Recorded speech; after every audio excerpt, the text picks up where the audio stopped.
አዴ ይባላለሁ። የተወለድኩት ያደግኩት መቀሌ ሲሆን አሁን የምኖረው ጀሙ ነው። ብዙ ጊዜ ከቤት አልወጣም።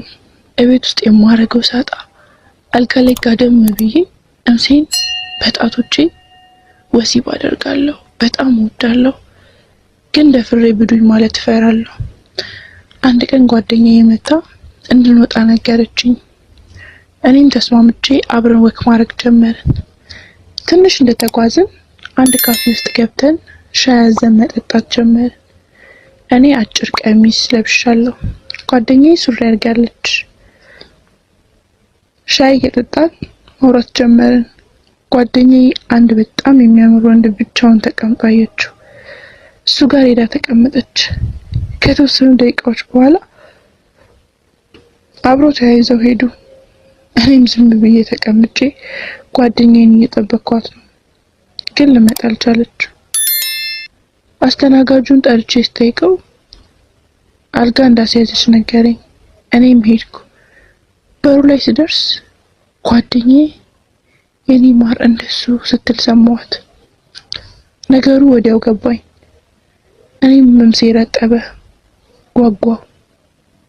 ጣቴን እምሴ ውስጥ እየከተትኩ ራሴን ላረካ ሞከርኩ፣ ግን ስሜቴ ጨመረ። ከዚህ በላይ መታገስ አልቻልኩ። በሩ ልከፍተው ሞከርኩ፣ ግን ተቆልፏል። ወዲያው መጥቶ ማን ነው ብሎ ከፈተው። እኔም ደንግጬ ይቅርታ ጓደኛዬን ፈልጌ ነው አልኩት። ግቢ ያለኝ። ስገባ ጓደኛዬ ራቁቷን አልጋ ላይ ተቀምጣለች። ልጁ ከኋላ መጥቶ ጡቶቼን በልብሴ ላይ ማሸት ጀመረ። ዝም አልኩ። ቀስ ብሎ ያረኩትን አጭር ቀሚስ ከፍ አድርጎ እምሴን ማሸት ጀመረ። ቀነዘርኩ። ልብሶቼን አውልቆ አልጋ ላይ ገፈተረኝና የጓደኛዬንም እንድልስ ነገረኝ። እምቢ አልኩ። ጓደኛዬ እግሯን በልክታ ጸጉሬን ይዛ አስጠባችኝ። እሷም የኔንም ስመላስ ጀመረች። አበድኩ። የጓደኛዬንም ስመላስ ባልፈልግም አስላሰችኝ። እኔም እምሷ ጣፈጠኝ። ልጁ ቁላውን እንድጠባ ነገረኝ። ተንበርክኬ ቁላውን አፌ ውስጥ ከተትኩት፣ ጠባሁት። ቂጤን አፈንድቼ ስለነበር ጓደኛዬ ቂጤን መላስ ጀመረች። ምላሷን ቂጤ ውስጥ ክትት እያረገች ጠባችልኝ። አልጋ ላይ ወጣ በጀርባዋ ተኛች። እኔም ሄጄ ላይዋ ላይ ወጣሁባት። ልጁ ቁላውን ቂጤ ውስጥ ከቶ በዳኝ። ጓደኛዬ ጡቴን ትጠባዋለች። አበድኩ፣ ለፈለፍኩ።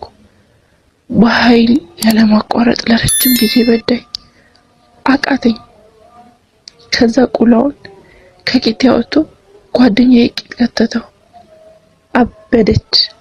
እኔም ጡቶቿን እየጠባሁ አንገቷን እየላስኩ እምሴን በእምሷ እያሸው ተባዳን።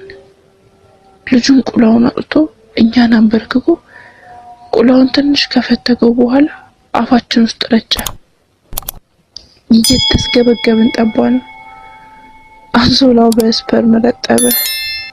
እኔም የጓደኛዬንም እየላስኩ ስፐርሟን ጠባውለት። ከዛ ሶስታችንም ሻወር ወስደን ከልጁ ጋር ስልክ ተለዋውጠን ተለያየን። ከጓደኛዬ ጋር ወደ ቤት ተመለስን። ከዛ ቀን በኋላ ጓደኛዬን በጣም ወደድኳት። ሌሎች ታሪኮችን እመለከላችኋለሁ። እስከዛው ግን መልካም ጊዜ ይሁንላችሁ። እሺ ውድ ተመልካቾቻችን፣ የዛሬውን ባለ ታሪክ እጅግ በጣም እናመሰግናለን። ታሪኩን እንደወደዳችሁት አልጠራጠርም። ከወደዳችሁት ላይክ፣ ሼር ማድረጋችሁን እንዳትረሱ። ምናልባት ለዚህ ቻናል አዲስ ሆናችሁ ሰብስክራይብ በማድረግና የደውሏን ምልክት አንዴ ብቻ በመጫን ቤተሰቡን ተቀላቀሉ እያልኩኝ በቀጣይ እስከምንገናኝ መልካም ጊዜ ይሁንላችሁ።